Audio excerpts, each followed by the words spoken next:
Rachel's phone lit up on our nightstand while she was in the shower. A text from Sarah, but the photo was Derek Morrison, shirtless. I stared at that screen for maybe 30 seconds before my brain would process what my eyes were seeing. The notification preview showed just enough.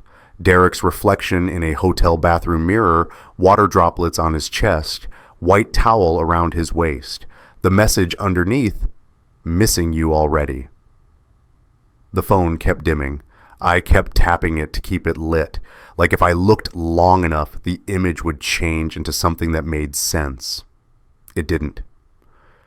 I set the phone back exactly where Rachel had left it, screen down, 3 inches from the lamp. The shower was still running. I could hear her singing, something from Sunday's worship set. Her voice carried through the walls of our master bathroom, clear, beautiful, completely unaware. My hands were shaking. I walked to the bathroom trash can. We have one of those chrome step pedal bins. The lid opens with a soft whoosh. I pressed the pedal and looked inside. There, under 3 tissues and a cotton swab, was a crushed cardboard box. Blue and white, clear blue digital, the pregnancy test packaging. I pulled it out carefully, like it might explode. The box was empty except for the instructions. The plastic wrapper was crinkled, torn open hastily. It smelled faintly chemical, that sharp medicinal scent mixed with our bathroom's lavender air freshener. Rachel had told me about the pregnancy 6 hours ago. Over dinner, she'd cried. Happy tears, she said, a surprise blessing.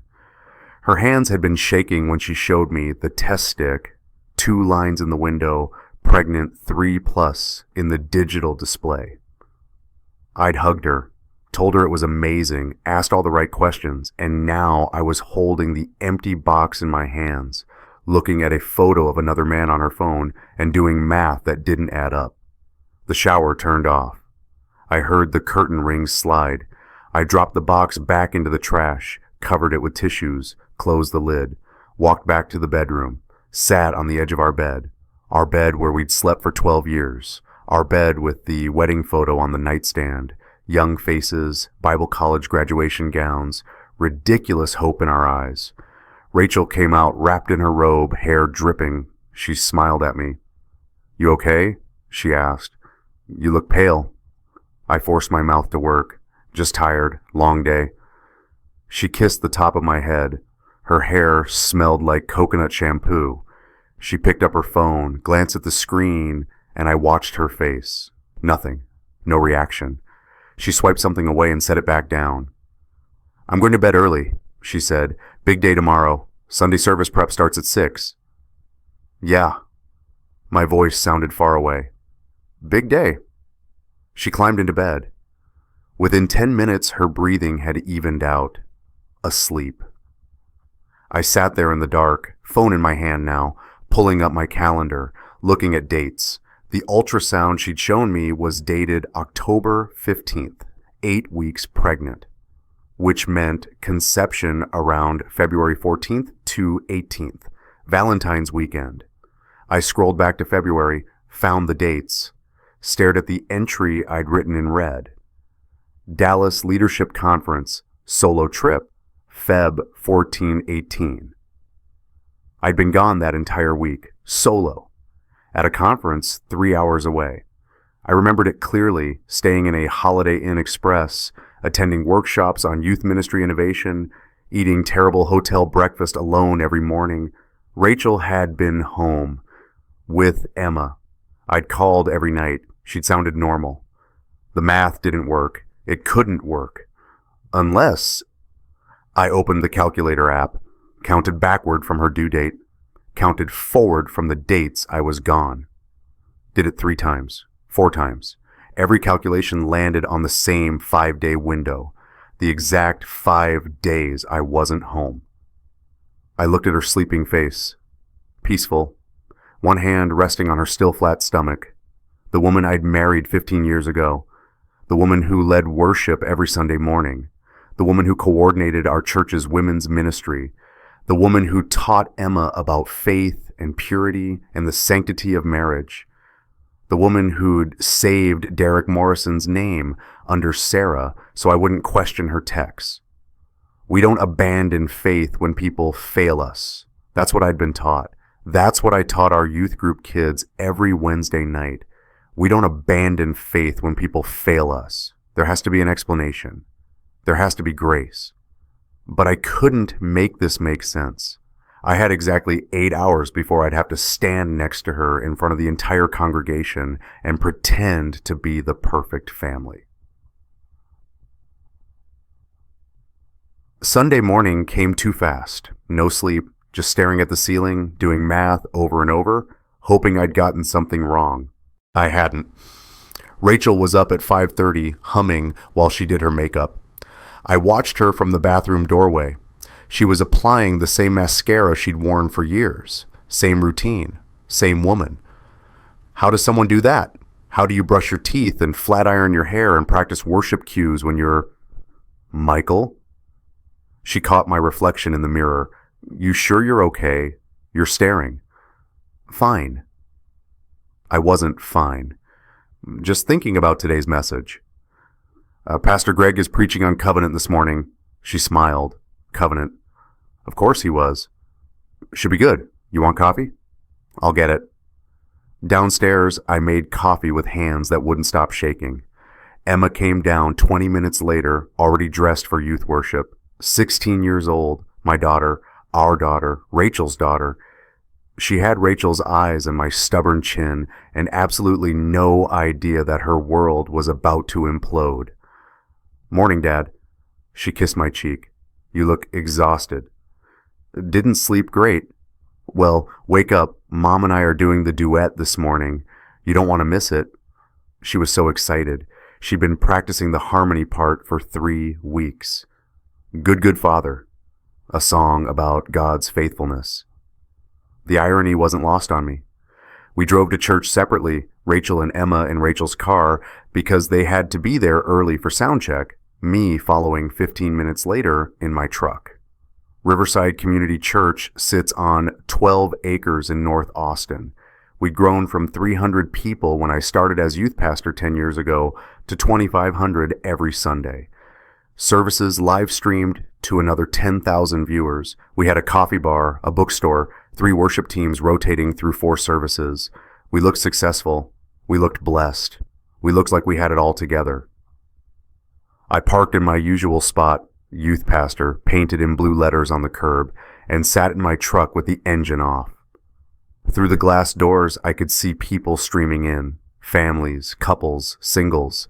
Everyone dressed in their Sunday clothes, carrying Bibles, smiling. In an hour, I'd have to go up there, sit on the stage, make announcements about next week's youth retreat, smile, wave, be Michael Bennett, the youth pastor everyone trusted with their kids. My phone buzzed. Tom Chen. You coming in? Elder meeting before service. Tom. Church attorney. My closest friend on staff. If anyone would know what to do, it would be Tom.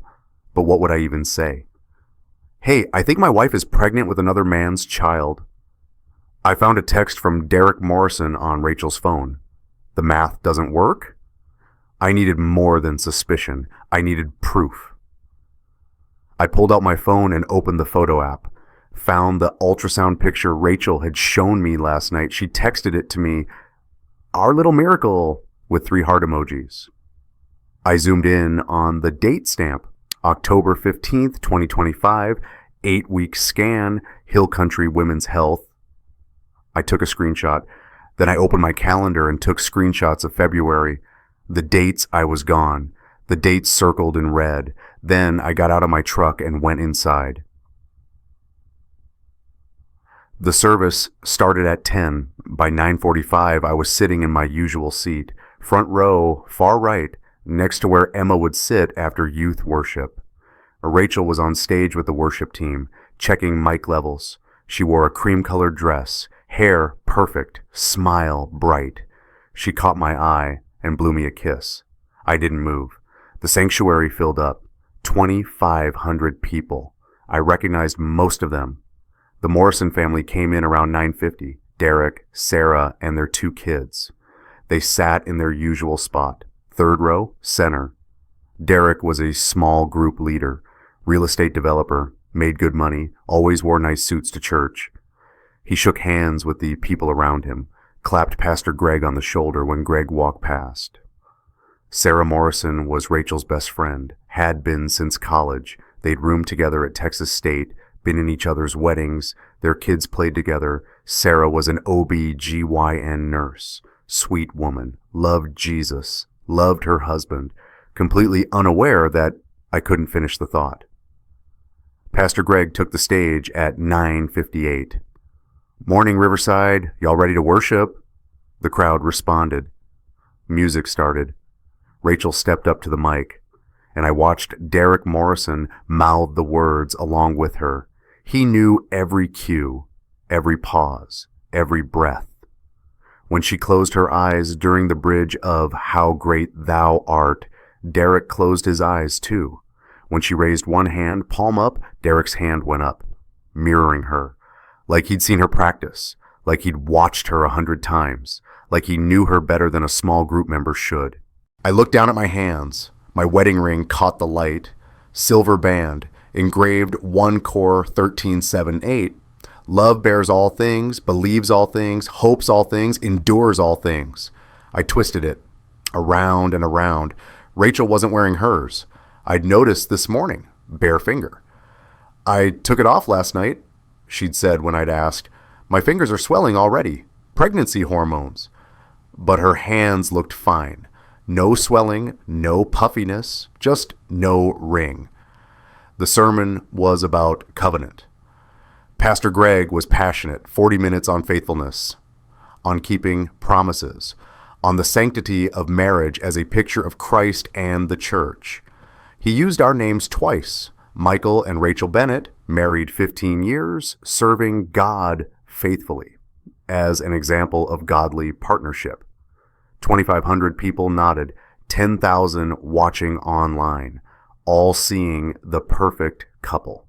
I wanted to throw up. After the service, I had to do youth ministry announcements from the stage. I walked up there, took the mic, and somehow made my mouth work. "Hey everyone, Michael Bennett here. Quick reminder, youth retreat is in 3 weeks. Sign-ups close Friday. We're going to the hill country, camping, worship, s'mores, the whole deal. It's going to be amazing. Don't miss it." I sounded normal. I even smiled. Then I walked off stage, through the side door, and stood in the hallway, breathing like I'd run a marathon. Tom Chen found me there. "Michael, you okay, man?" "Fine." "You don't look fine. You look like you saw a ghost." I almost laughed. A ghost, if only. "Can we talk?" I asked, privately. "Sure. My office?" "No, somewhere off campus." Tom studied my face. He's known me for 10 years. He knows when something's wrong. "Give me an hour. Meet me at Mozart's on the lake." "Thanks." I went looking for Rachel, found her in the fellowship hall, surrounded by women from the ministry team. They were all talking about the pregnancy. Congratulations, hugs, tears. Rachel's hand on her stomach, glowing. Emma was with her, beaming. So proud of her mom, so excited about being a big sister. I stood in the doorway and watched this scene, mother and daughter, our family, everything we'd built for 16 years, and I knew, absolutely knew, that in a few hours I was going to burn it all down.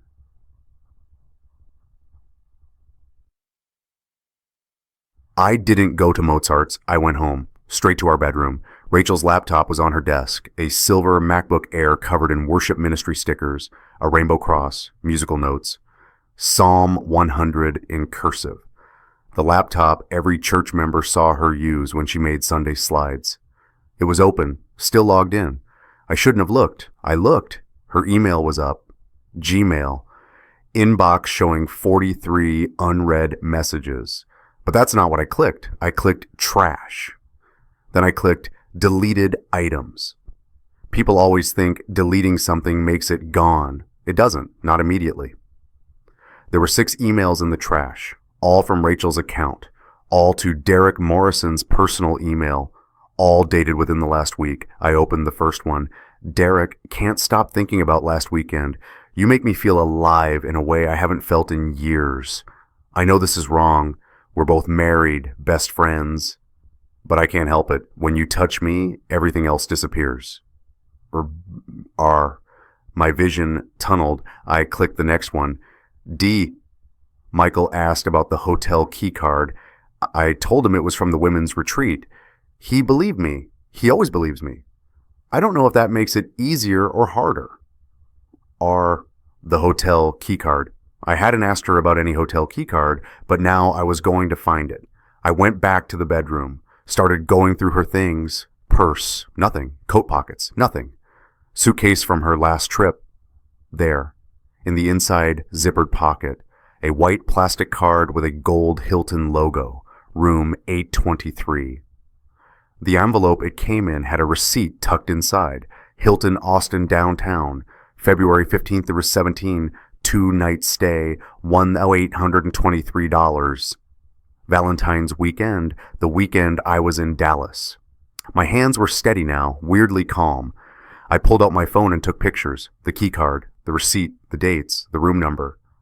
Then I went back to the laptop, kept reading. There were 47 emails total, not 6, 47. The trash only showed recent deletions. But the church server backed up everything. I knew that because I'd been in the meetings when we set up the system. Auto backup every night to secure servers for legal protection and continuity.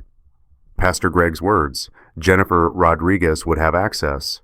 She was our church administrator, handled all the IT stuff.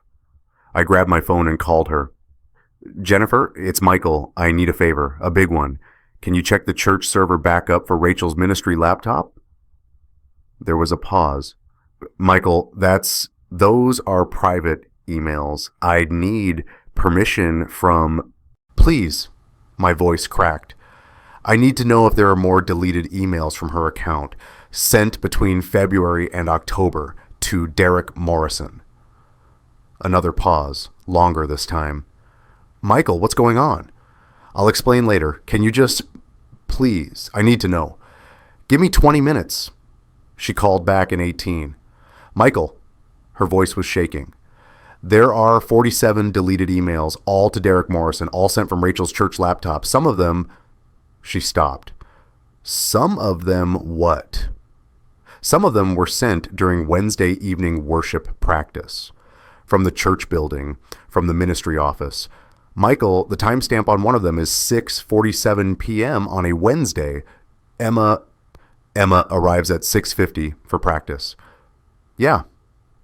I sat down on the edge of our bed with the wedding photo, our bed where she'd slept peacefully last night. Jennifer, can you print all of them? Hard copies? And keep this between us for now? Of course. Michael, I'm so sorry. Yeah, me too.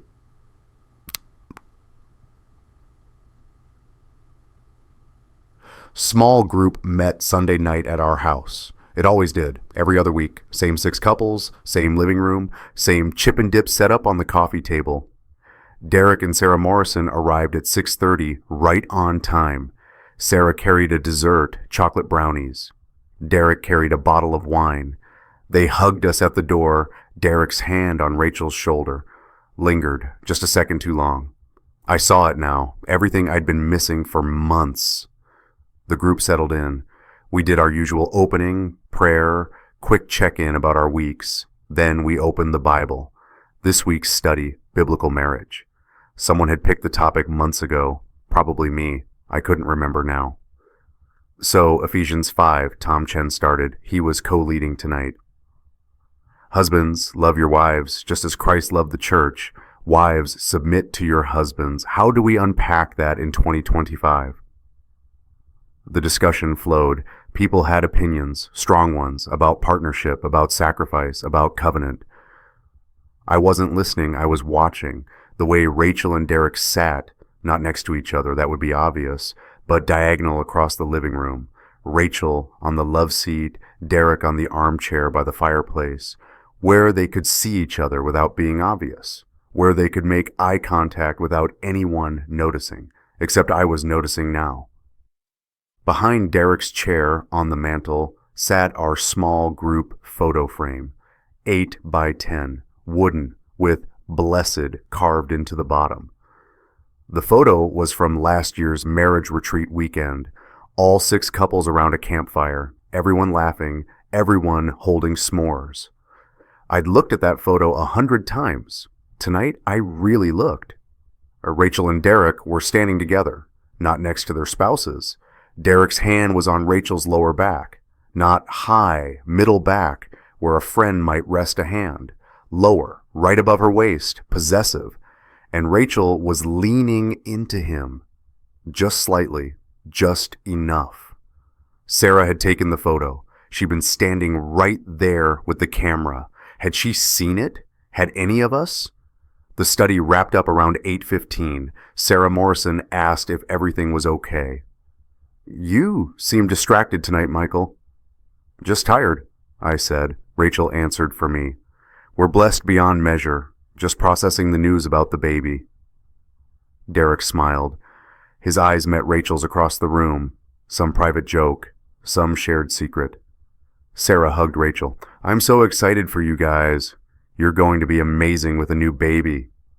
I watched Derek watching Rachel, and I thought, he knows. He knows it's his. The groups left one by one. Derek and Sarah were last. At the door, Derek shook my hand. "Congrats again, man. Fatherhood, it's the best." His hand was warm, firm, the hand that had been on my wife. "Thanks," I managed. They drove away, red taillights disappearing down our street. Rachel closed the door, turned to me. "That was good, right? Good discussion." "Rachel," my voice came out flat. "Where's your wedding ring?" She looked at her hand. "I told you, swelling." "Your hands aren't swollen. Pregnancy hormones can—" "Stop." She stopped. "I found the hotel key card." Her face changed, just for a second. A flash of something, fear, guilt, before it smoothed back out. "What are you talking about?" "Hilton Austin Downtown, room 823, February 15th through 17th, Valentine's weekend, when I was in Dallas." "That was from the women's retreat." "No, it wasn't. I called the hotel. The room was booked under Derek Morrison's name, with a romantic package add-on, champagne, couples massage." Rachel's face froze. We stood there in our living room, the living room where we just hosted small group, where we'd talked about biblical marriage and covenant and faithfulness. "Michael, don't." I pulled out my phone, showed her the ultrasound date. 8 weeks pregnant, conception February 14th through 18th. I was gone. You were here with Derek. "Michael, I can explain." "Can you? Can you explain the 47 emails? The ones Jennifer pulled from the church server? The ones you thought you deleted?" My voice was rising now. I couldn't stop it. "Can you explain the one you sent during Wednesday worship practice while Emma was on her way to the building? While you were writing about Derek's hands on you 10 minutes before you sang with our daughter about God's love?" Rachel's eyes filled with tears. "It wasn't supposed to happen like this." "Like what? You weren't supposed to get caught?" "No, we didn't mean for what? For me to find out? For me to do math? For biology to exist?" She was crying now, full sobs. "I'm sorry, Michael, I'm so sorry. It was a mistake. It was just, he made me feel wanted. You're always so busy with youth ministry, and don't you dare blame me for this." "I'm not, please, for Emma's sake, we can work through this. We can do counseling. Grace. You always talk about grace." "Grace." I looked at her, really looked at her. The woman I'd married 15 years ago. The woman I'd built a life with. The woman I'd trusted completely. "Grace doesn't mean pretending nothing happened." "Michael, please. Think about Emma. Think about the church. If this gets out, it's already out. Jennifer knows. Tom will know by morning. And Emma," my voice broke, "Emma deserves better than parents who lie to her. She deserves better than a mother who—" "Don't you dare!" "Than a mother who—" "What, Rachel? Say it. What are you? What have you done?" She didn't answer. She just cried. I removed my wedding ring. The the silver band with the engraving. 12 years of wearing it had left a pale line on my finger where the sun hadn't touched. The ring made a small sound when I placed it in her palm, metal on skin. She flinched. "I'm not doing this tonight," I said, "but tomorrow we're talking, with lawyers, with the truth, all of it." "Michael," I walked past her, grabbed my keys, headed for the door. "Where are you going?" I didn't answer. I got in my truck and drove. 3 miles down the road, I pulled into an empty parking lot and sat there with the engine running, hands gripping the steering wheel, and let myself feel it. All of it. The rage, the grief, the absolute shattering of everything I'd believed about my life. And somewhere in Austin, in our house, Rachel was probably calling Derek, warning him, making plans. I pulled out my phone and texted Tom Chen, "Need to talk. Tonight. It's urgent." His response came back 30 seconds later. "My office. I'll be there in 20. I put the truck in drive and headed back to church. Tom was waiting in his office when I got there. Sunday night. The church was dark except for the security lights. He'd made coffee, strong stuff. The kind you make when you know someone's world is ending. "Talk to me," he said. So I did. I told him everything. The phone, the test, the math, the emails, the hotel key card. I showed him the screenshots, the receipts, the dates. Tom listened without interrupting. When I finished, he leaned back in his chair and exhaled slowly. "Michael, man, I'm so sorry. I need to know what my options are, legally. Texas is a fault-based divorce state. Adultery is grounds. With this evidence," he gestured at my phone, "you have a strong case. Custody, too. Emma's 16. The court will heavily consider her preference." "And the baby?" "Paternity test, court ordered. If Derek's the father, which given the timeline he obviously is, then custody arrangements will be between him and Rachel. You're not legally responsible." I nodded, tried to process that. A baby, Rachel's baby, not mine. Some kid who'd grow up knowing their mother destroyed a family for... "Michael." Tom's voice was gentle. "You need to tell Emma before someone else does, before the rumor mill starts." "I know. And you need to decide what you're doing about the church." "What do you mean?" "Rachel's worship leader. Derek's a small group leader. Elder. Your youth pastor. This is going to explode when it gets out. People will take sides. Pastor Greg will..." He stopped. "Will what?" Tom hesitated. "He'll want to contain it, manage the optics. The building campaign is at 4.2 million. Christmas Eve service is our biggest night. We've already got press coverage lined up. Greg won't want scandal." "So what are you saying?" "I'm saying be prepared for institutional pressure, to keep quiet, to heal privately, to forgive and move on for the good of the church." I stared at him. "You're kidding." "I wish I was." Pastor Greg called me into his office Monday morning, 8 a.m. before staff meeting. His office was corner suite, second floor, floor-to-ceiling windows overlooking the campus, mahogany desk, leather chairs, framed photos of him with various Christian celebrities. He closed the door behind me. "Michael, sit down." I sat. "Tom Chen came to see me last night. Told me there's a situation with you and Rachel." "A situation?" "An alleged affair between Rachel and Derek Morrison. Tom showed me some concerning evidence." "It's not alleged. It happened. It's happening." Pastor Greg nodded slowly. "I understand you're hurt, betrayed. Anyone would be. But Michael, we need to think carefully about how we handle this." "Handle this?" "The church, the congregation, we're in the middle of a building campaign. Christmas Eve service is in 11 weeks. We've got 5,000 programs already printed with Rachel listed as worship leader. Your family photo is on the back cover." I couldn't believe what I was hearing. "Greg, my wife is pregnant with another man's child." "I know. And that's devastating. I'm not minimizing it, but we need to think about the bigger picture. 800 families, 10,000 streaming viewers, the kids in your youth group, the damage this could do if it becomes public. Michael, I'm offering you a way through this. Paid leave, 3 months, full salary. You and Rachel can do intensive counseling. Work through this privately. By the time you come back, emotions won't be so raw.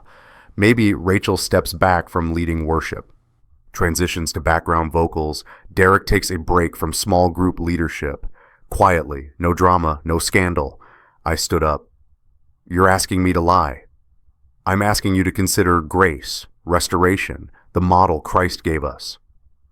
Christ also flipped tables in the temple when people corrupted sacred things. Michael, my wife wrote emails to her lover during worship practice, 10 minutes before my daughter showed up to sing. She charged hotel rooms to the church credit card. She listed Derek Morrison as her emergency contact at the OB clinic where her best friend works.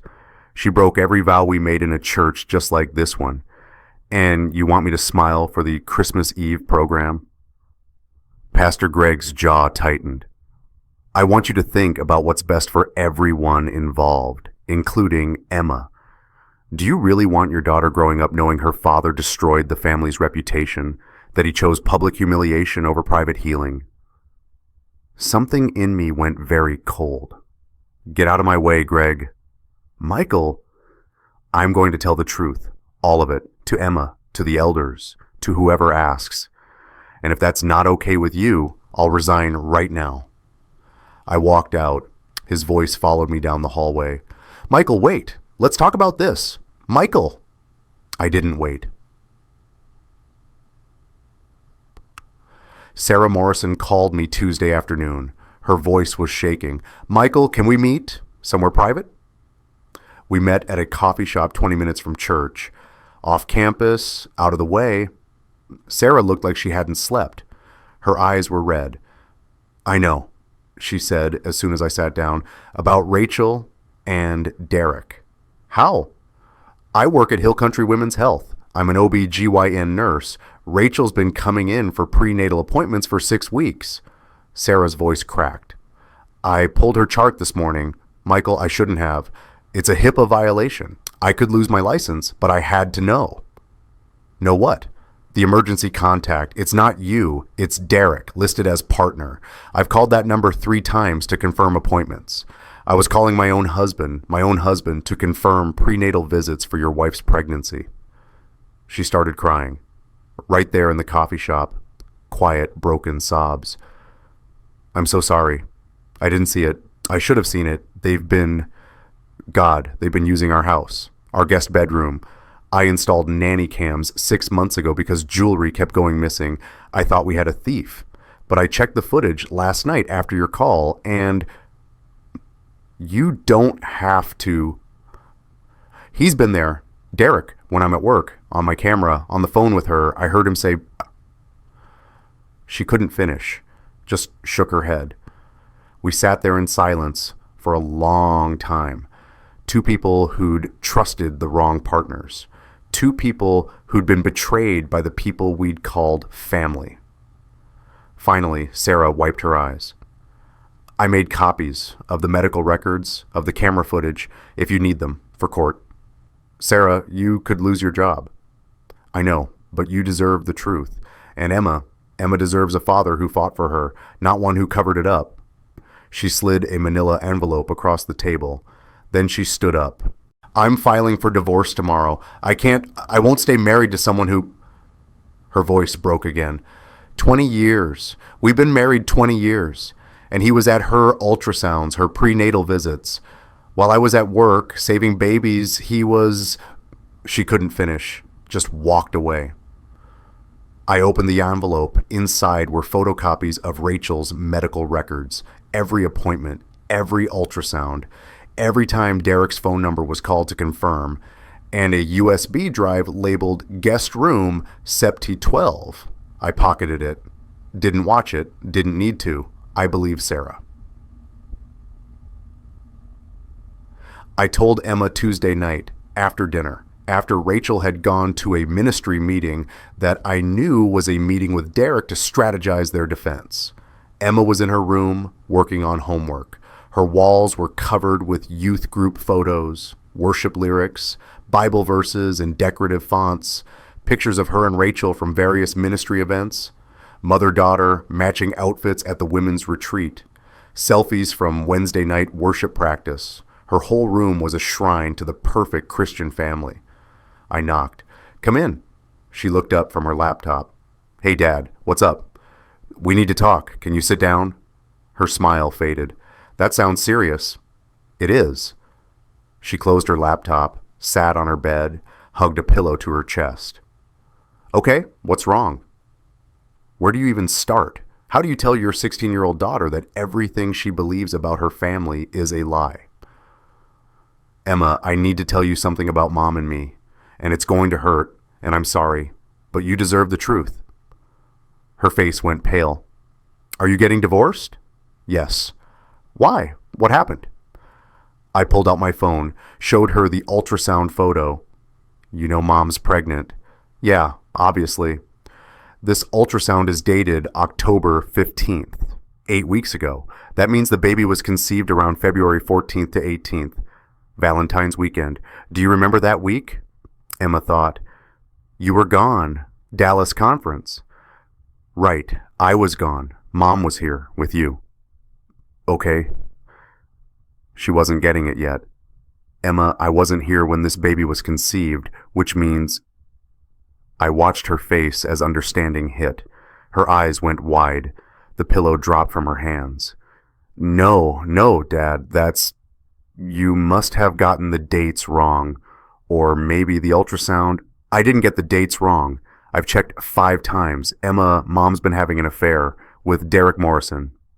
"Uncle Derek? Sarah's husband? No, you're lying." "I'm not lying, baby." "Yes, you are. Mom would never. She leads worship. She teaches about purity and faithfulness and..." "I know. We were supposed to sing together Sunday, a duet. Good Father, about God's faithfulness. Was she lying then too?" Her voice was rising, cracking, tears streaming down her face now. "Was any of it real, Dad? When she sang about God's love and covenant and all that stuff, was she lying the whole time? How do I lead worship when I don't know if I believe anymore?"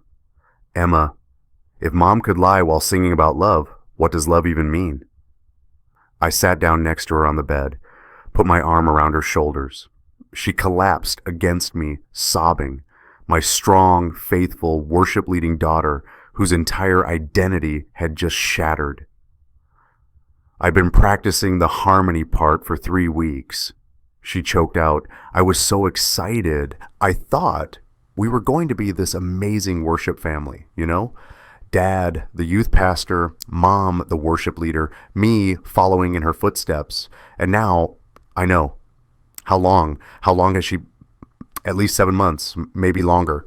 7... Emma pulled away from me, stared. 7 months? And you didn't know? "No, I didn't see it." "How? How did you not see it?" "Because I trusted her. Because I believed people when they said they loved me. Because I was busy with ministry and youth group and..." My voice broke. "Because I failed to protect you from this. And I'm sorry." Emma was quiet for a long time. Then, "Does he know, Derek, about the baby?" "Yes." "And he's just, what? Going to leave Sarah? Leave his kids for Mom?" "I don't know what their plan is." "Their plan." Emma laughed bitterly. "They have a plan. Of course they have a plan. They've been planning this for 7 months while we've been, what? Playing happy family?" She stood up, started pacing, anger replacing grief. "Everyone at school is going to know. Everyone at church. All my friends, their parents are in our small group, Dad. How am I supposed to face them? How am I supposed to lead youth worship when everyone knows my mom..." "You don't have to lead worship. You don't have to do anything you don't want to do." "But I love worship. I love singing. I love..." She stopped, looked at me. "I love it because of her. She taught me. We practiced together. Every Wednesday. Her face changed. Wait, Wednesday nights? She wrote those emails during Wednesday worship practice? I nodded. While I was there? While I was singing next to her? 10 minutes before you arrived, yes. Emma sat back down on the bed, stared at her hands. When she spoke again, her voice was small, broken. I found texts 6 months ago on her phone. She'd left it on the kitchen counter, a message from someone saved as D. It said, "Can't wait to see you tonight." I asked her about it. She said it was from Denise, from the women's ministry team, planning a meeting. Emma, I knew something was wrong. I felt it. But I prayed about it instead of telling you. I thought if I prayed hard enough, if I was good enough, if I led worship better and read my Bible more, and she started crying again. I thought I could pray it away. I thought if I was a better daughter, she wouldn't. No. I grabbed her hands, made her look at me. Emma, listen to me. This is not your fault. None of this is your fault. You didn't cause this. You couldn't have stopped it. Your mother made choices, adult choices, that have nothing to do with how good or faithful or perfect you are. But if I'd told you about the text, I would have confronted her 6 months ago instead of now. That's the only difference. She still would have made these choices. This still would have happened. Emma pulled her hands away, wrapped her arms around herself. I don't want to see her right now. Okay. I don't want to sing with her Sunday. Okay. I want to stay with you when you move out. If there's custody stuff, I want to stay with you. My throat closed up. Okay, baby. Promise you won't lie to me, ever, even if the truth is hard, even if it hurts.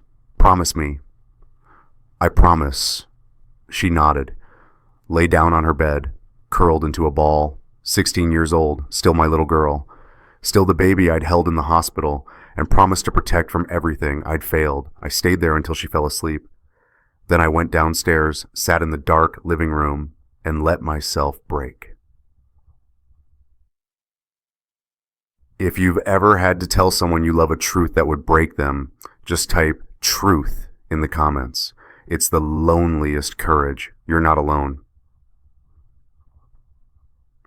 The elder board met Thursday night, emergency session. Tom had arranged it. 12 board members, plus Pastor Greg, plus me. They'd seen the evidence. Tom had compiled everything into a binder, emails, hotel receipts, medical records, ultrasound with dates, timeline chart showing when I was gone and when the baby was conceived. We met in the conference room, 3rd floor, glass walls. I could see the sanctuary below. Empty, dark, waiting for Sunday's crowd. Pastor Greg started. Gentlemen, ladies, we're here to discuss a serious matter involving 2 of our ministry leaders. I want to remind everyone that what's said here is confidential. This is not gossip. This is pastoral care. One of the elders, Jim Hawkins, finance chair, spoke up. With all due respect, Pastor, this isn't just pastoral care. This involves financial misconduct. If Rachel charged personal expenses to the church credit card, that's embezzlement. We don't know that for certain. Yes, we do. Tom slid another document across the table. Church credit card statement, February. There's a charge for a Hilton hotel. The same dates, room 823. Rachel signed the receipt, listed it as ministry retreat, but there was no scheduled ministry retreat that weekend. Silence. Another elder, Carol Montgomery, children's ministry, looked at me with tears in her eyes. Michael, I'm so sorry. I can't imagine what you're going through. Thank you. But I have to ask, what are you asking from us? What outcome are you looking for? Accountability for Rachel, for Derek. I'm not asking for revenge. I'm asking for consequences. They broke their marriage vows. They lied to this congregation. They used church resources to conduct an affair. And now Rachel's pregnant with Derek's child while still married to me. If we don't address that, what are we saying to the 800 families who trust us? Pastor Greg shifted uncomfortably. Michael makes valid points, but we also need to consider restoration. The biblical model for dealing with sin in the church is correction, then restoration if there's repentance. Has Rachel repented? Tom asked. Pastor Greg hesitated. She's expressed remorse. That's not what I asked. Has she confessed to the congregation? Has she stepped down from leadership? Has she asked for forgiveness publicly, the way her sin was public? The sin wasn't public. It will be. Michael's filing for divorce. That becomes public record. The paternity test will be public. The custody hearing will be public. We can either get ahead of this or let it explode in our faces. The board argued for an hour. Positions emerged.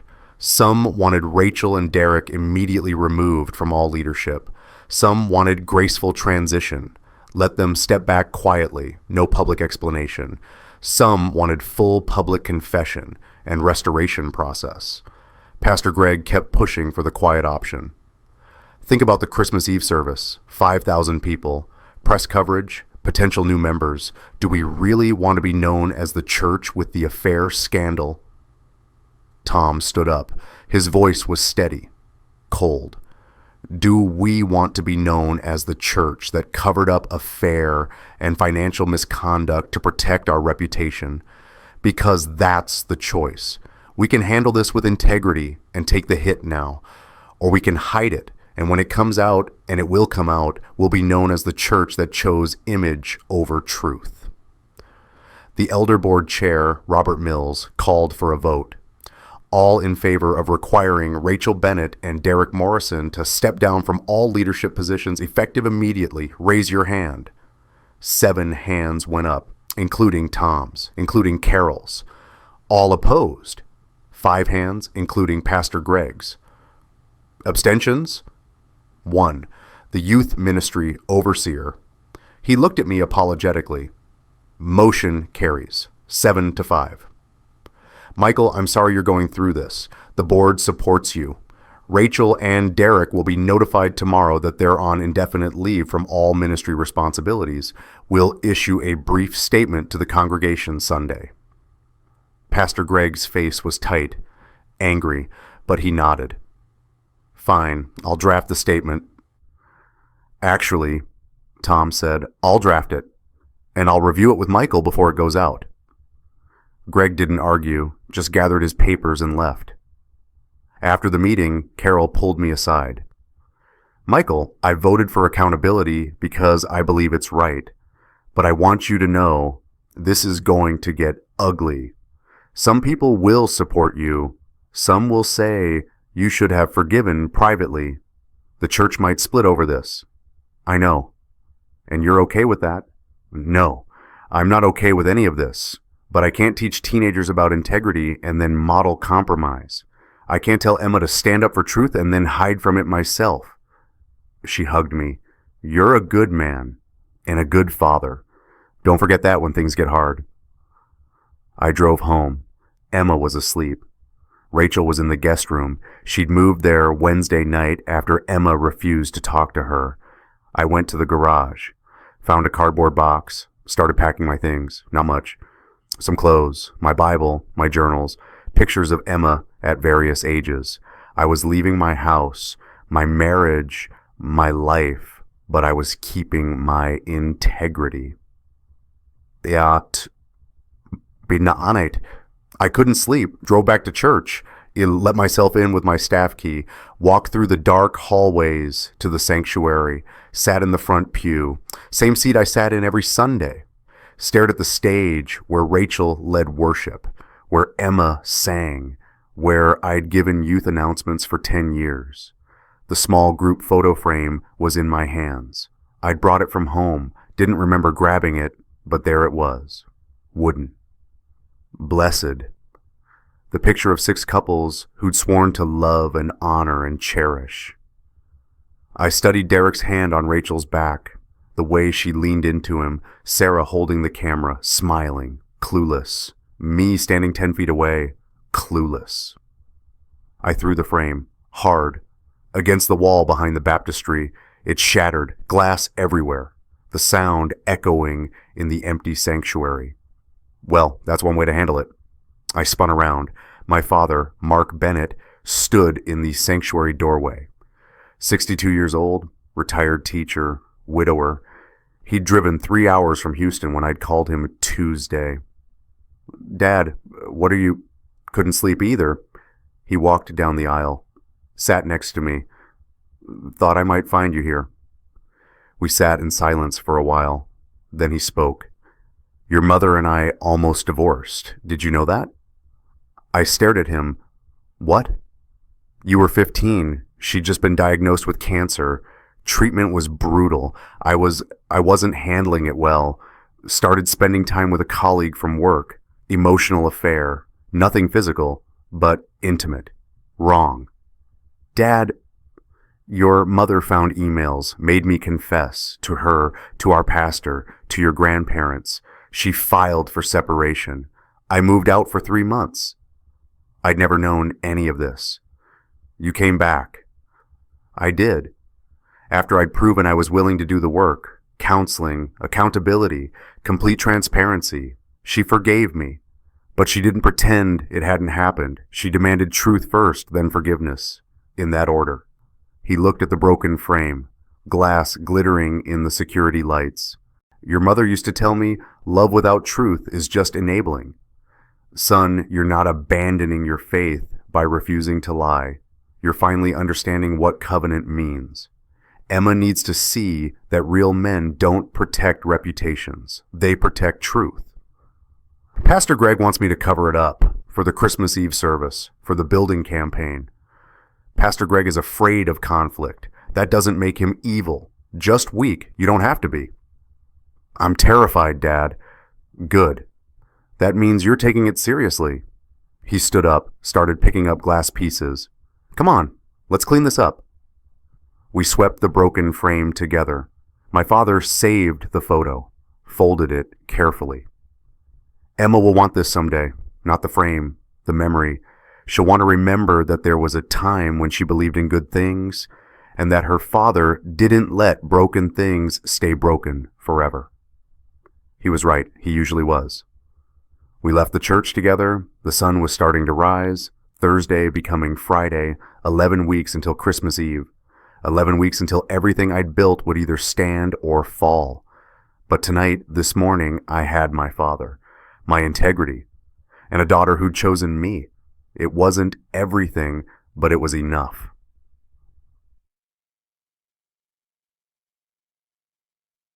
Friday afternoon, Emma texted me.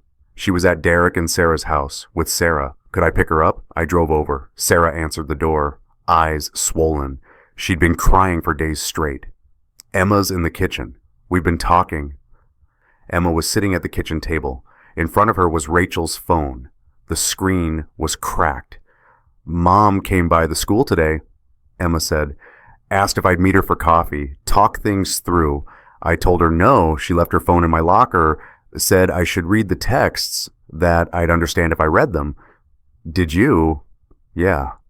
Emma's voice was flat. 6 months worth. She and Derek were talking about me, Dad, about how I'd be such a good big sister, about how they'd blend the families eventually, about how you were too focused on ministry to notice. Sarah made a sound, half sob, half laugh. They were planning it, the whole time, right in front of us. Emma slid the phone across the table to me. I'm done. I'm not talking to her, not singing with her, not pretending.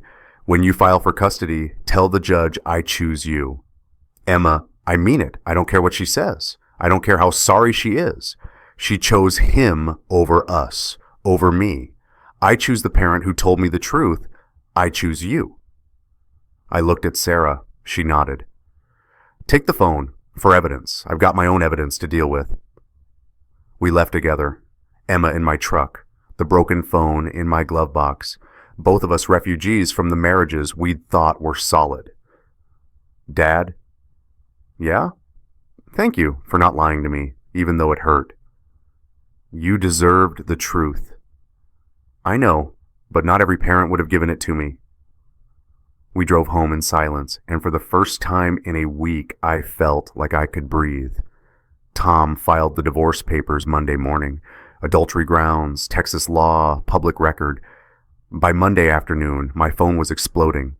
Text messages, voicemails, emails, church members who'd seen the elder board statement, friends who'd heard rumors, parents asking if I was still leading youth group. I turned it off. Let Tom handle the calls. The paternity test was scheduled for Wednesday. Court ordered. Rachel's lawyer tried to fight it. Tom shut that down with the timeline evidence. Hotel receipts, email timestamps, medical records showing Derek as emergency contact. Wednesday morning, Derek showed up at the clinic. Rachel showed up separately. I didn't go, didn't need to. The baby wasn't mine. Biology doesn't lie. Results came back Friday. Tom called me from his office. 99.98% probability Derek Morrison is the biological father. I sat down, even though I'd known, even though the math had been clear from the beginning. Hearing it made it real. Rachel's lawyer sent a settlement offer within an hour, Tom continued. She's willing to agree to primary custody with you, supervised visitation for her, no alimony. She just wants this over. What about Derek? Derek's lawyer is filing for divorce from Sarah. He's requesting shared custody of the baby. Rachel's agreeing. Tom paused. Michael, they're planning to live together, raise the baby together. They've already found an apartment. So that was it. They'd planned the whole thing. Burned down 2 families, 20-year marriages, 4 kids between them who'd grown up together. All for you. Michael, you still there? Yeah, I'm here. There's something else. Jennifer pulled more records. Turns out Rachel's been charging personal expenses to the church credit card for 18 months. Not just the hotel. Dinners, weekend trips, shopping. We're talking $12,000 in unauthorized charges. $12,000? The elder board is meeting tomorrow to decide if they want to press charges. Embezzlement. It's a felony. I closed my eyes. Tom, I don't want her in prison. I just want her out of my life. I know, but it's not your call anymore. It's the church's money, the church's decision. Sunday came. The statement went out. Not during service. Tom advised against that. Instead, a letter, mailed to all members, posted on the website, sent via email blast. It was brief, professional, but clear. Dear Riverside family, it is with heavy hearts that we inform you of leadership changes affecting our worship and small group ministries. Rachel Bennett has resigned from her position as worship leader, effective immediately. Derek Morrison has stepped down from small group leadership and elder responsibilities. These changes follow the discovery of conduct inconsistent with our church's values and biblical teaching regarding marriage and leadership. While we cannot share all details due to privacy and legal considerations, we want to be transparent. Both individuals were engaged in behavior that violated their marriage covenants. Michael Bennett will continue in his role as youth pastor. He has our full support during this difficult season. We ask that you respect the privacy of all families involved, especially the children. We are committed to truth, accountability, and restoration in that order. Please join us in praying for healing and wisdom for everyone affected. In Christ, Riverside Elder Board. The response was immediate and divided. Half the congregation rallied. Meals showed up at my door, cards, offers to help with Emma, parents thanking me for modeling integrity for their kids. The other half was furious. How dare I air dirty laundry? Why couldn't we handle this privately? Doesn't the Bible teach forgiveness? What about grace? 200 people left the church that week, switched to other congregations. Some sent letters explaining their disappointment in the lack of Christian charity. Some just disappeared. 1,500 stayed, some because they believed truth mattered, some because they were tired of pretending, some because they'd lived through their own betrayals and wanted to see someone stand up. The church split, not down the middle, but enough to hurt. Sunday morning, I stood in the hallway outside the sanctuary, watching people file in. Some smiled at me, some looked away. Some stopped to hug me and whisper encouragement. Emma was with me. She decided to come, not to sing, not to lead worship, just to be there. You sure? I asked her. Yeah, I'm not hiding. Mom hid, Derek hid, we're not them. My daughter, 16 years old, braver than I'd been at 38. We walked in together, front row, same seats, but different now, just the two of us. The interim worship leader, a woman named Christina from the evening service team, led the music. It was good, different, but good. Then Pastor Greg stood up to preach. He looked tired, older than his 55 years. His sermon was on grace, on forgiveness, on not casting stones. He didn't mention Rachel or Derek by name, but everyone knew who he was talking about. Halfway through, he paused, looked directly at me. We're all sinners. We've all fallen short. The question isn't whether someone made a mistake. The question is, how do we respond? With judgment or with the grace Christ showed us? I felt Emma tense next to me, felt the entire congregation holding its breath, and I stood up. Pastor Greg stopped. Michael, do you have something to... Yes. I walked up the aisle, climbed the steps to the stage, took the microphone from his hand. 2,500 people staring at me, 10,000 more watching online. I'm sorry to interrupt, Pastor Greg, but I need to say something. Greg looked panicked. Michael, this isn't the time. It's exactly the time. I turned to face the congregation, saw Tom in the third row, nodding, saw my father in the back, arms crossed, smiling slightly, saw Emma in the front row, sitting up straighter. My name is Michael Bennett. Most of you know me as the youth pastor. Some of you have been asking questions this week. Why I'm separating from Rachel, why Derek Morrison resigned, why the elder board sent that letter.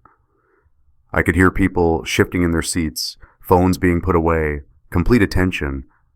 I'm not going to share every detail. That's not fair to anyone. But I am going to tell you the truth because I've spent the last 2 weeks watching truth get buried under words like discretion and grace and privacy. Pastor Greg stepped toward me. Michael, I held up a hand. He stopped. I was taught something in this church. We don't abandon faith when people fail us.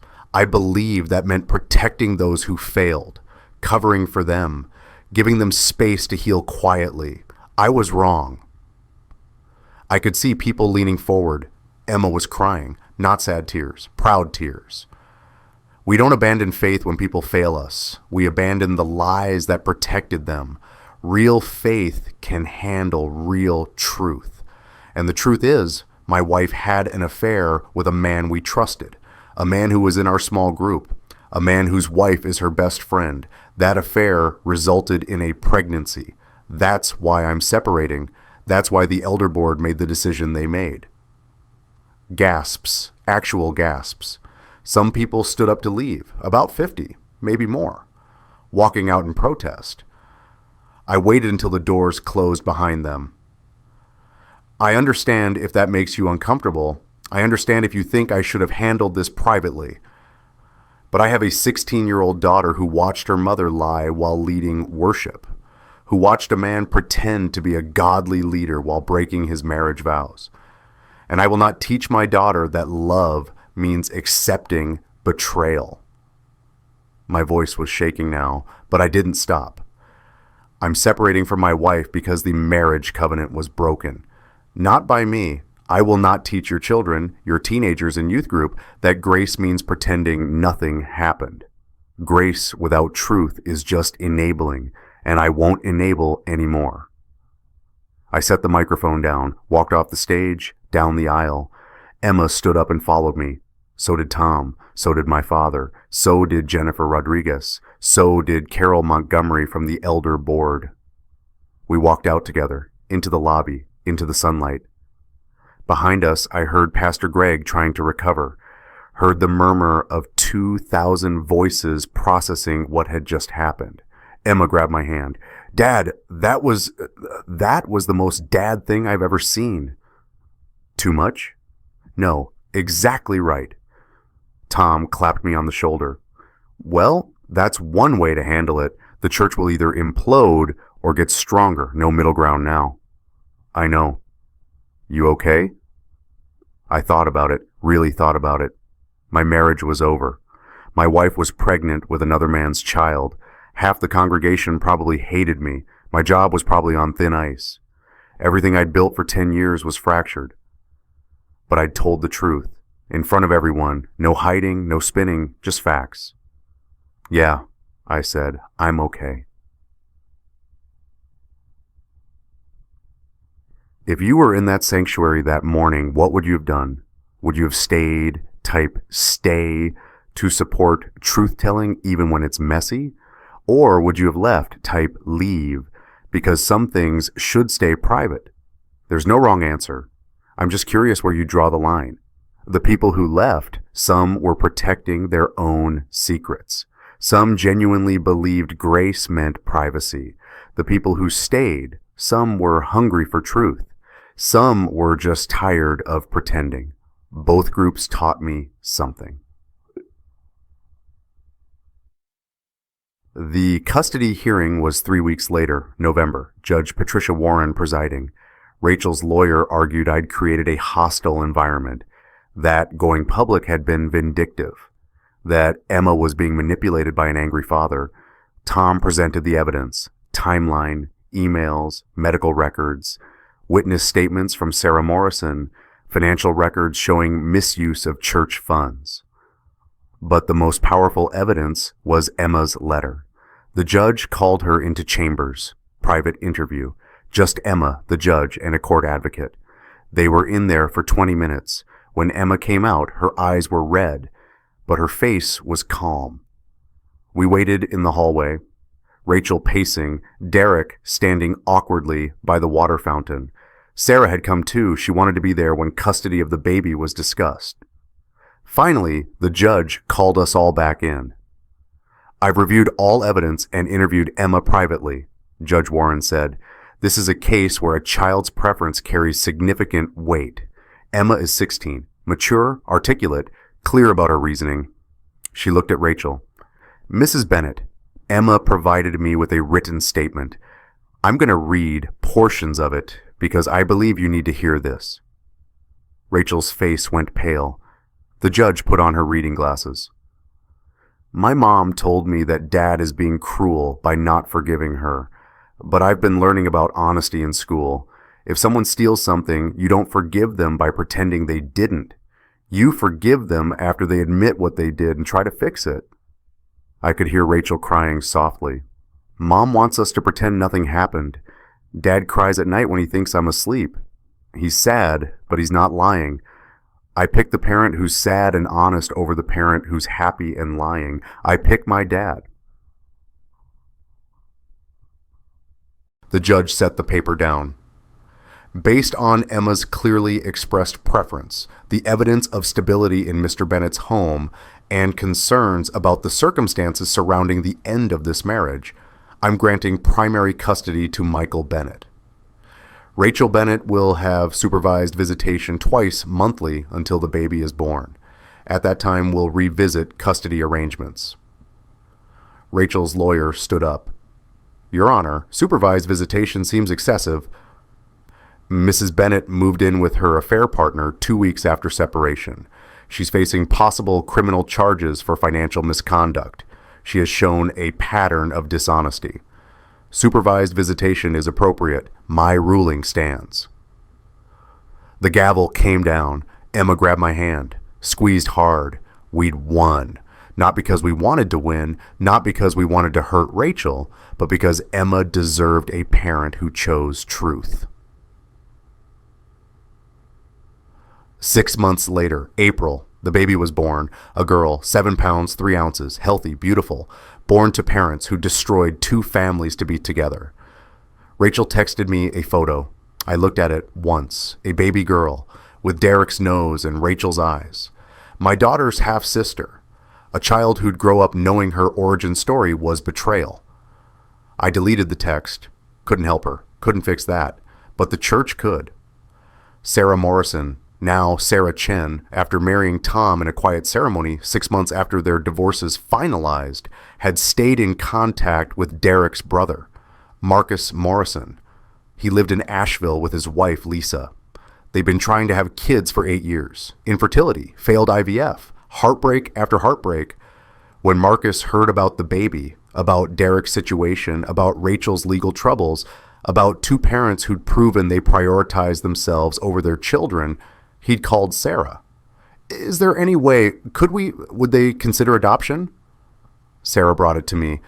I know it's complicated, but Marcus and Lisa are good people, stable, faithful. They'd raise her right.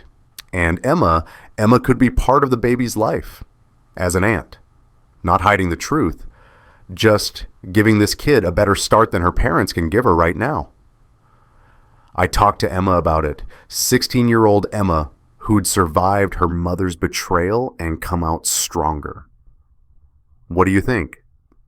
Emma was quiet for a long time. Then, I think Mom and Derek made their choice. They chose each other. They didn't choose their families. They didn't choose their kids. Maybe this baby deserves parents who actually choose her. Smart kid. My smart, brave kid. The adoption went through in June. Rachel signed away her rights. Derek's lawyer fought it briefly, but given Derek's financial situation, his business had collapsed when church clients dropped him, and his unstable living situation, the court approved. Marcus and Lisa named her Grace Elizabeth Morrison, Grace. The church held a dedication ceremony, not a baptism. Lisa was Presbyterian, different tradition, but a blessing, a welcome. 60 people showed up. Not huge, but enough. Tom and Sarah, my father, Emma, Jennifer Rodriguez, Carol Montgomery. Pastor Greg had resigned 3 months earlier, vote of no confidence after 800 people left. The new interim pastor, a woman named Rebecca Torres, led the ceremony. Marcus held baby Grace. Lisa stood beside him, crying happy tears. 8 years of waiting, 8 years of praying. And here was their daughter, born from tragedy, adopted into love. Emma stood next to them. They'd asked her to be part of the ceremony. Honorary aunt, not hiding the connection, just redefining it. Emma held Grace for a moment, looked down at this tiny human who shared her DNA but not her last name. This little girl will never know her biological parents chose themselves over her, Emma said quietly, voice shaking. She'll know she was chosen by people who actually wanted her. Maybe that's what Dad's been trying to teach me. We don't owe loyalty to people who betray us. We owe ourselves the truth. And sometimes truth looks like letting go so something beautiful can grow. I stood in the back row, watching my daughter hold her half-sister, watching a couple who'd suffered hold their miracle, watching a church that had been broken begin to heal by witnessing redemption. And I cried, not sad tears, not angry tears, just release. The weight I'd been carrying for 7 months finally lifting. We don't abandon faith when people fail us. We abandon the lies that protected them, and when we abandon those lies, sometimes grace can finally do its real work. 1 year later, Christmas Eve, December 24th, the biggest service of the year, I stood backstage with Emma. She was wearing a green dress, simple, elegant. Her hair was up. She looked so much older than 17. But then again, betrayal ages you. You ready? I asked. Yeah, you? Yeah. We weren't singing together, just standing together. Emma had decided to lead worship again, on her terms. Not because her mother had, because she wanted to. Because worship, for her, had become about honesty before God, not performance for people. The sanctuary was packed. 3,200 people. The church had grown, not in spite of the scandal, maybe because of it. People were hungry for authenticity, for leaders who admitted brokenness, for a place where truth didn't have to hide. The live stream had 14,000 viewers, more than ever. Pastor Rebecca gave me a signal, time for announcements. Emma and I walked out together, not as the perfect pastoral family, as two people who'd survived, who'd chosen healing over hiding. The applause started before I reached the microphone, not loud, not showy, just acknowledgement, support. Merry Christmas, Riverside. My voice was steady, warm. I'm Michael Bennett. For those of you who are new, I'm the youth pastor. And this is my daughter, Emma. Emma waved, smiled, genuine. Before we get into tonight's service, I want to say something. A year ago, this church went through a crisis. Some of you left, some of you stayed, some of you are here for the first time tonight because you heard we're a place where truth matters. I paused, looked at the congregation, saw familiar faces, saw new faces, saw empty seats where Rachel used to sit, where Derek's family used to sit. I'm not going to rehash everything, but I want you to know Emma and I are okay, more than okay. We're healing. And part of that healing has come from this community, from people who brought meals when we couldn't cook, who sat with us when we couldn't talk, who showed up even when it was awkward. Emma took the microphone. I'm leading worship tonight, not because I have it all figured out, not because I'm over what happened, but because I learned something this year. Faith isn't about pretending everything's fine. It's about showing up broken and letting God meet you there. The church was silent, listening.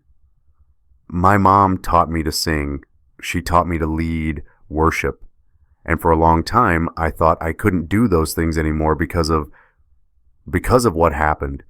But my dad taught me something better. He taught me that truth and faith aren't enemies. That real worship happens when we stop performing and start being honest. She handed the microphone back to me.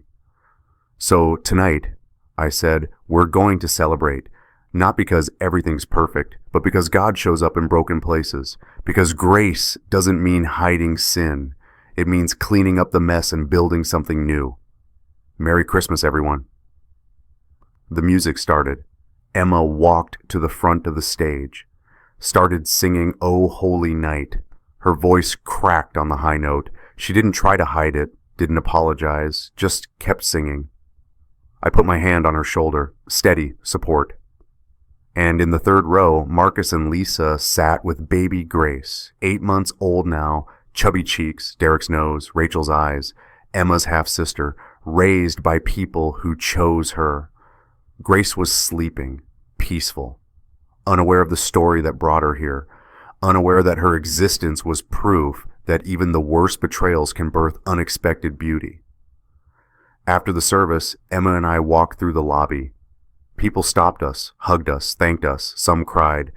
Some shared their own stories of betrayal and healing. Tom and Sarah found us. Sarah was pregnant, 3 months, glowing. You did good tonight, Tom said. We did okay. Better than okay. Sarah hugged Emma. You're so brave, sweetheart. Emma hugged her back. I had good examples. My father appeared with coffee. Proud of you, son. Thanks, Dad. Your mother would be too, you know. She always said truth before comfort. You honored that tonight.